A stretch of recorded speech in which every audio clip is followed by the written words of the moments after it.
My guest today is Tony Saliba. Tony is a professional trader. He's a market wizard. He's the CEO at Liquid Mercury, a professional crypto trading platform. We'll learn all about this today. Welcome to the show, Tony. Thank you, Andy. Good to see you. Good to see you, Tony. Let's do what we do at the beginning of the show. It'd be cool if you could please introduce yourself, really. You've got a fascinating backstory. Love to hear some of your, I guess, personal and professional history. Yeah, kind of what you've been doing, I suppose, in the lead up to, yes, being CEO at Liquid Mercury. Well, this is not my first rodeo, as they say, as much as I hate to say that, but I started as a floor trader back in the day when computers were only housed in giant rooms, mainframes, if you will, back in the 70s. And I spent about 13, 14 years as a floor trader on the CBOE. But during that time, I also started getting involved in technology, mostly because I needed it for my trading. And then I learned a few very interesting lessons that intellectual property value was pretty pretty expensive, pretty valuable, should be coveted. And I set out to build IP along the way. And I've had a series of companies, almost all in and around trading and options trading that I've built solutions for.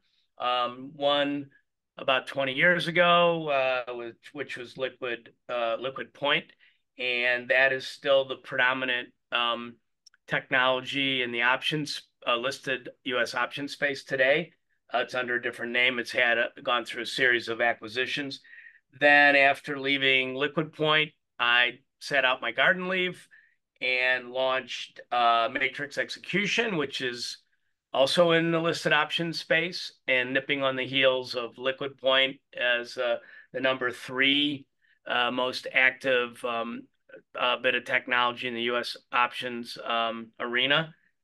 And most recently, I launched Liquid Mercury. And necessity being the mother of invention, I saw what was needed in the digital asset space, and we had it in our DNA, and we built it out for cryptocurrencies and other digital assets. And here we are. Yes, very good. Thank you, Tony. And just wanted to touch quickly on market wizards. I don't know exactly what the kind of, I guess, the context here is, and I suppose it's from some years ago, but maybe it's just worth kind of quickly telling that story if it's kind of relevant, because I think it's interesting to people that are, maybe new traders today. Yeah. So it's interesting because as a book, it is still the most widely read tome, if you will, for young men and women in B school, in finance department of business school. I still meet people literally weekly, either on my LinkedIn profile, or if I go to a conference. I was just in the UK last week. I went to Digital Asset Summit in London and met younger traders that said, "Oh, mate, I read about you in Market Wizards." Now, having said that, this book has 14 men and women that were independent traders back in the day, and it was 35 years ago that the book was published. But some huge names, Paul Tudor Jones is in there, and there was a thread throughout all 14 of us that was about discipline and goals and different trading tenets that if you sat down, even for myself to sit down and reread it, there's value in there in the lessons and the way Jack Schwager interviews us and presents it. It was the first of its kind. I take no credit for it. I was selected as the only options trader in that book. Jack interviewed a few options traders, and it chose me for whatever reason. I'm thankful for him telling my story back then, and I think the book is still meaningful to people getting into the trading arena at that stage in their life, at the beginning stage of their career. Yeah, very, very well said, Tony. And look, maybe we'll come back to that later in the show, because I'm sure some of while the markets change and crypto markets are very different from markets of 30 years ago. So the more things change, the more things stay the same as well. When you're talking about human psychology and how markets work and emotions and that kind of stuff. Right. Yeah, but You got a little gray on you too there, Andy. So you've been around the oh, I block. do, I do, I do.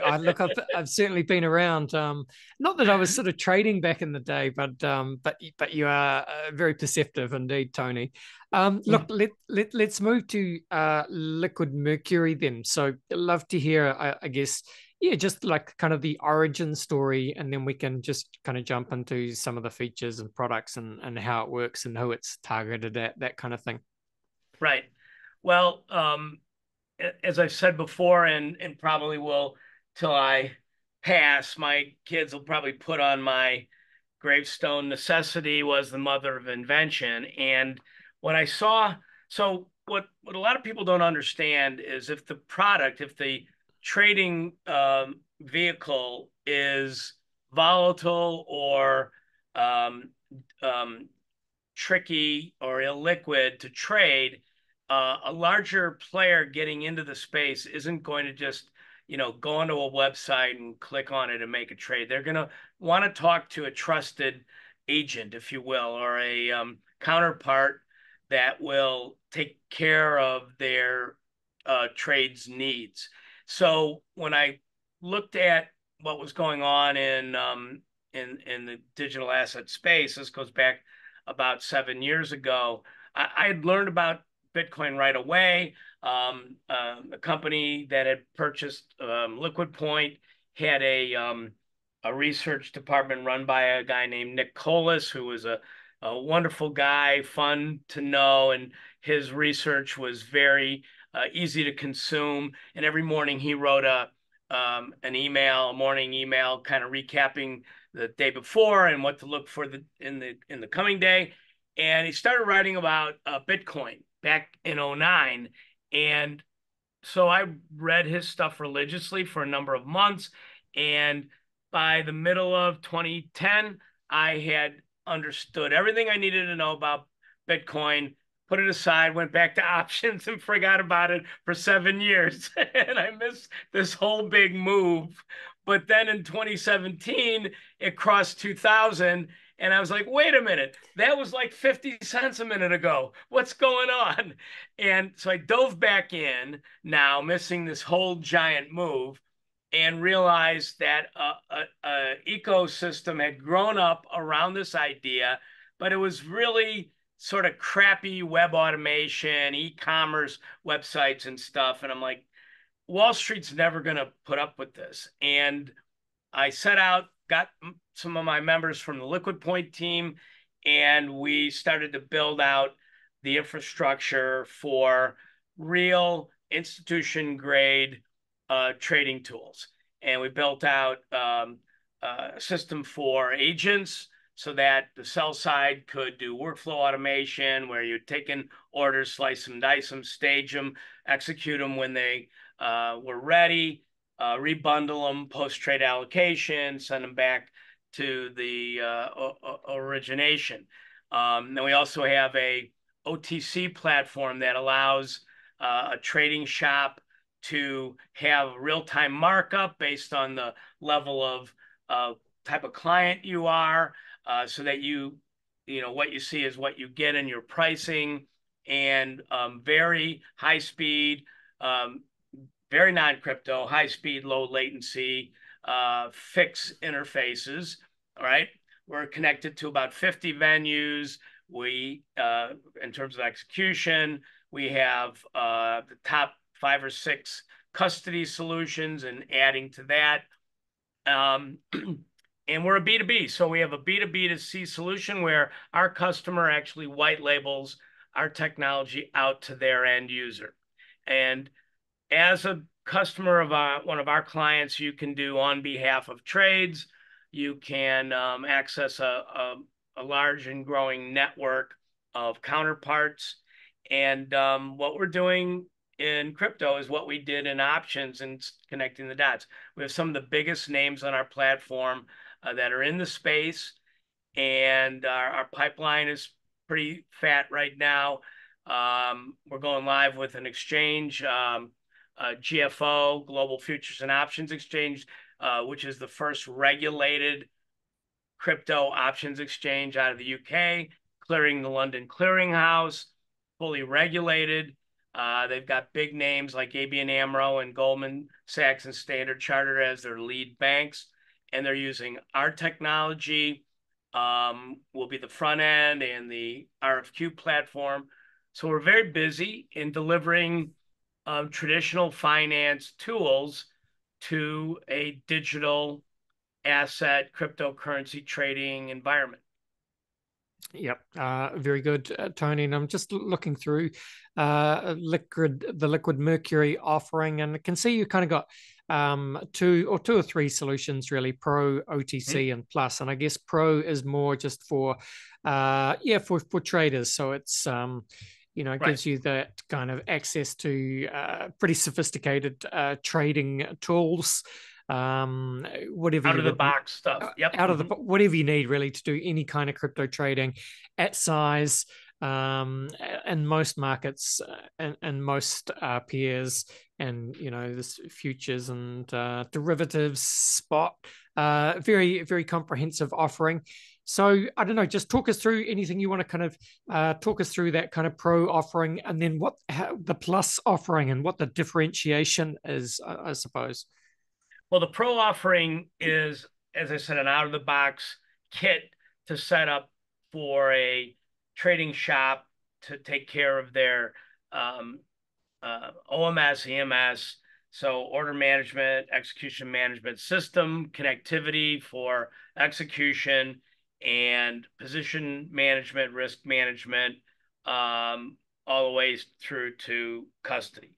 The Plus system is a retail front end that has all the trading tools that a retail user would need, but with a higher degree of precision that you would find as an institution. And in between would be their broker or their trading company that does all. We connect to Gemini for AML, KYC. We'll use their matching engine or our matching engine, the choice of the agent in the middle. And the Plus system is really for the end user. We white label it to meet the needs of whatever our client asks for. So big differentiator for us is that our stuff is quick to market. If things need to be customized, we have a pretty big team to do that customization work, and we are very cost effective compared to our competition. Yeah. And Tony, talk us through, what I guess some of the different customer markets or clients that you're serving. Obviously, I know it's going to be fairly wide, but just any insights you can give us into the kind of people, organizations, institutions, companies, individuals that are using Liquid Mercury, and how those different use cases play out. Well, we have prop shops that are connected to large institutions. For instance, we just had a press release last week or the week before about Laser Digital, which is the digital division of Nomura Bank that went live with us this week. We built out all of their front end and order management, execution management technology. They white label it out to their clients. It allows them to promote their pricing and all the benefits that they as an organization can deliver to their customers pretty effectively and efficiently. This was a, basically 3 months from decision to launch that we outfitted their kit. We also, and they're based, I think, they're based out of, they have a UK office, and I think they're based out of Japan, but they have another office in Singapore. Then we have Uphold, which is a British-based company that uses our platform, white labels it. Similar situation where they have a client base that they reach using our technology. Hidden Road uses our front-end technology for their digital assets, and they're one of the biggest prime brokers, multi-asset, growing substantially. And one of the things that these groups like about what we deliver, Andy, is that we can have their customers trade both digital and traditional assets on the same interface. So a company like Hidden Road that has a client base that clears futures, options, equities, and digital assets, crypto assets can get it all on one platform, which helps the adoption of cryptocurrencies. We go live later this month with FalconX, one of the larger known names, if not the biggest name on the planet for agency activities. FalconX has, I don't know how many, 7 or 8 offices around the planet. They're a behemoth in terms of the hundreds of institutional clients that they have. They're super aggressive. They're one of the largest fulfillers of the ETF volumes, okay? And they chose us to give their sell side solution, and we white labeled that for them to get out to their customers. I mentioned GFOX as an exchange. They will be going live in June with our stuff, and it shows the breadth of what we're able to do regarding the exchange technology. K33, which is a great Nordic company, Norwegian-based, Oslo-based company that does research and trading. And they use Liquid Mercury's platform. We specially crafted front end and a admin package for them so that they could deliver their services to their Scandinavian client base. It gives you kind of a sampling of what we're touching. We're growing fast. We have a token called the Merc that also our customers use to get discounts on their invoices, and the Merc trades on Uniswap and Bitrue, CEX, a couple other exchanges. So we're integrated into the ecosystem. Yeah, and I was just looking at that. So the token, as you say, it's called the Merc. So the purpose of that is where you can stake it as well. I see on Liquid Mercury staking site even. So you can get a little staking reward, 10% annual. It says at the moment. That's not bad, Tony. Right, it's had a nice move lately. It's gaining notoriety and adoption. And as we grow our client base, Andy, the discounts that they can harvest by holding the Mercs will push the value of the Merc higher, because the more clients we add, the more Mercs that they need to own. And we have an ability for non-customers to take advantage of that. It's all on our tokenomics on our site. Fantastic. And of course, link is in the show notes, listeners, to the website. Tony will tell us how to get there, but spoiler alert, it's just simply liquidmercury.com.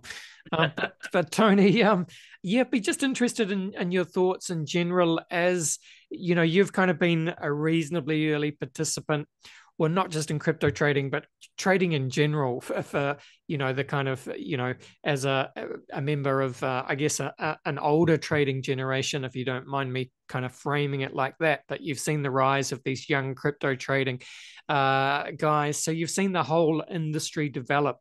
I'd be curious as to your thoughts in terms of now that crypto trading ecosystem is actually starting to mature with the likes of the Bitcoin ETFs and institutional players in the US coming online. And I imagine there'd be a lot of kind of day trader types from traditional finance that have been attracted by the kind of the fast money and the fast returns that can be possible in crypto as well. So just broad picture stuff. What have you kind of observed as you've kind of seen that transformation take place? Well, it's funny because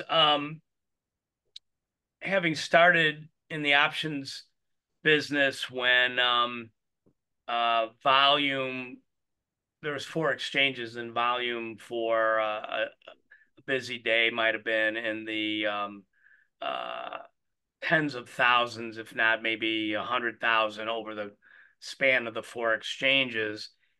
And you see these plateaus. And when you're in the middle of it, for instance, what is the percentage of spread trading, we would ask each other, because there was no real metric to identify a spread. People would be lagging into these things, and it was hard to say. And we thought maybe 5% of the volume was spreads. And then, you fast forward 20 years in the early part of this century, the aughts, if you will, and now we have the internet, and we have a lot more monitoring capabilities, and the first electronic spread books started to be a thing. We built actually the first one for Schwab. Now you see spreads as a indicator of people using a very sort of esoteric investment vehicle, options, but in a less risky sense by marrying to get together. And you see maybe 30% of a 50 million a day average daily volume business being traded in spreads. So you think you've seen it all, and you're saying that the crypto market is now sort of maturing. It is maybe it's maturing as a toddler matures into a child. And then the child has still 4 or 5 years to go to an adolescent. And what I'm seeing in the crypto space is a threshold, is a plateau. People looking around and saying, one of the largest options exchanges in crypto was talking to us in London and saying, well, our high-speed clients need something faster than REST and WebSockets, which we offer today. Can you offer us an API in C# fix interfaces? Well, of course, that's what we did in options. So these shops are going to migrate to another level of maturity, while the point and clickers are still playing in this web automation, but soon that'll be upgraded. And then you will have fungibility that's connecting the options businesses from these different jurisdictions together, whether it be island nation or Dubai or mainland EU or UK or Singapore. And that network, which will be coming in the next couple of years, will then connect all of the options liquidity pools, so there will be more fungibility. And they'll need tools to do that. And the technology will advance to being faster and more transparent. So I see where we are today as kind of like the late 70s, early 80s in the listed options market, only everything's happening much faster. And it's pretty exciting. Yeah, absolutely. Very well said. Thank you, Tony. Look, I guess as we start to finish up this part of the podcast, Tony, just, anything that you can tell us in terms of what's in your product pipeline, anything that you're working on developing and rolling out at Liquid Mercury, and of course tell people, for people that are perhaps listening and they haven't looked at your different offerings and want to learn more, what's the best place for them to go and do so? Where should they go? What should they do? All that kind of stuff. Thank you, Andy. Well, what we're doing is connecting these venues one by one, little by little, adding to this vast network of fungibility, liquidity. And our presence will, uh, show that this marketplace can be, connected and leveraged and actually grow based on that connectivity. Our token is really the nexus to that. And even if you're not a player, it's a marker to take advantage of the pickaxes and shovels, if you will, selling to these minor 49ers that are, in this brave new world of digital asset trading. Yeah, very well said. Very well said. And of course, listeners, as I said, the link is in the show notes, but it's just liquidmercury.com. Tony, I think what we do now is we go to a very quick break. And then when we come back, we'll finish off. We'll have some fun by running you through the very famous crypto conversation hot take round. We'll be back in 1 second. And boom, just like that, we are back. And I'm with Tony Saliba. Tony, of course, is a professional trader. He's a market wizard, one of the 16 odd traders profiled in the very famous Market Wizard, a book from, some years ago. Currently, of course, Tony is CEO at Liquid Mercury. Very, very slick professional crypto trading platform with all the tools that any advanced trader would need. Tony, I like to finish each podcast with a quick round of rapid fire crypto conversation hot takes. Are you up for it? Sure, I am, Andy. Just going to run some questions at you, Tony. Just want your kind of honest answers, hot take style. Question one for you. Tony, where would you say that you sit on the Bitcoin maximalist to multi-chain opportunist spectrum? I'm a Bitcoin maximalist. All right. It's very simple. Mm-hmm. I like it. What would you say, Tony, is your firmest conviction crypto opinion? Well, my firmest conviction is that the space represents more than just an asset class to trade. It absolutely represents forging into new technologies that can bring visibility, transparency and accountability to a lot of assets of value. We're a big real world asset proponents, and one or more of these sets of technologies, these layer one protocols all the way up to application layers, will play a role in digitizing the likes of spare telecom time or internet bandwidth, industrial or institutional commercial real estate ownership and such. So we're, I see the space as being more than just, cryptocurrency. Yes, very well said, Tony. Look, Bill Gates famously said that we tend to overestimate what we can accomplish in 2 years and underestimate what we can accomplish in 10. With that in mind, 10 years is a long time, but, particularly with the rise of, quite sophisticated AI and automation tools, which are becoming more and more relevant to trading. So I guess I'm thinking, crypto trading or trading in general, what does it look like in 10 years' time, Tony?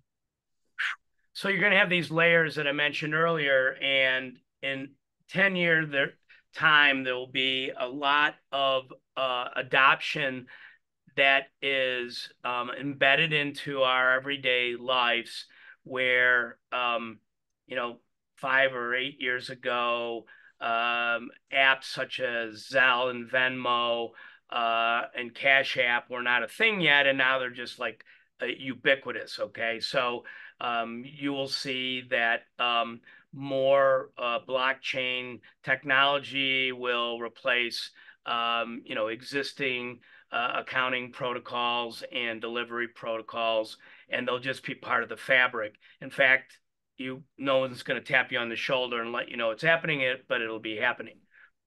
Yeah, very well said. Couldn't agree more. Market Wizards, Tony. So, a very famous book on trading, I guess, from, as we've discussed some years ago. If you could kind of boil down, one or two truths from the world of trading that are kind of, timeless lessons, I suppose, in terms of how markets work, what would they be? Well, the obvious trite but tried and true component is the discipline. I think that a few things. You need to have goals. You need to stick to set out those goals, um, firebrand them and stick to them, so stay disciplined. But sounding boards, you shouldn't do anything in a vacuum. You could have analysis paralysis where you're reading too much and listening to everybody and not making trading decisions. But once you find a source that you can trust to use as a sounding board, a friend or former colleague or whatever that has a similar risk reward profile as you might have to test these ideas on, I think those are timeless tenets of trading. There's more and more trading today, and will be more and more trading because the currency of our time, the currencies of our lives, the fiat that is what we use for legal tender continually is being devalued. Thus, there's a pent-up feeling of the need to invest, the need to speculate, if you will, and to be involved. And that's just in the Market Wizards book, you will see all of these stories will have these certain similar threads through them. Yes, indeed. Thank you for that. And Market Wizards, of course, it's on Amazon. And it's got 4.7 rating from over 3,200 ratings and reviews. So it's been obviously popular through the years with people that are getting into trading or are already trading. So, yep, there you go, Market Wizards. Final question for you, Tony. What is your favorite science fiction book, film, or TV show? My favorite science fiction book is The Singularity is Near. Nice. Ray Kurzweil. But in terms of show or movie, that's a tough one. I'm an Isaac Asimov guy from way back, and his stuff has been portrayed reasonably well in movies.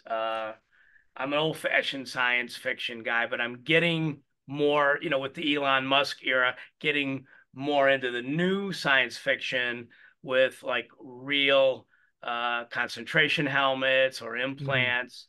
I have my multiple devices that I'm wearing to connect me to the outer world, if you will. So I love it. Like real world stuff, right?